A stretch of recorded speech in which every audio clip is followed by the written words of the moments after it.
Under the bright sun, shadows play and giggles stay. Today, I will draw Bluey being chased by a strange cat, a chase that turns silly, not flat.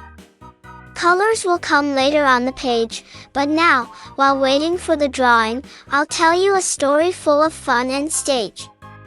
Oh yes, before our adventure begins, don't forget to like this video and subscribe my channel, so more magical moments can spin again. Bluey skipped along the yard, her paws brushing soft grass. The air smelled fresh, and a gentle breeze tickled her ears. Suddenly, a noise broke the peace, an odd, crooked mew unlike any cat she had ever heard.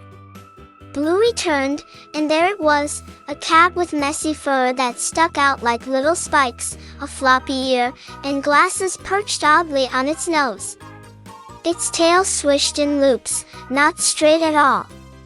"Whoa, you look funny," Bluey whispered. The cat blinked, then sprang forward. Bluey gasped and darted away, paws tapping fast on the ground. "Can you run in place with me? Quick, quick, quick," she called out. Around trees they raced, through flowers they leapt, Bluey's heart bouncing as if drumming a beat. The cat was quick but not graceful, its legs wobbled, its tail twisted, its leaps landed clumsy. "Stop chasing me!" Bluey cried, but then she noticed something curious. Each time the cat stumbled, it gave a little chirp instead of a growl, making the chase more playful than frightening. Bluey slowed, turned back, and bravely faced the strange cat.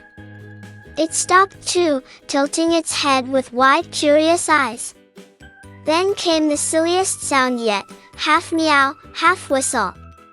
Bluey burst into laughter. "You're not scary, you're just silly." The cat rolled onto the grass, showing its belly, tail curling like a ribbon. Bluey knelt beside it, stroking its fur, soft as cotton. "Even the strangest friends can bring joy," Bluey whispered with a smile. "Close your eyes, drift with cheer, strange friends bring laughter near."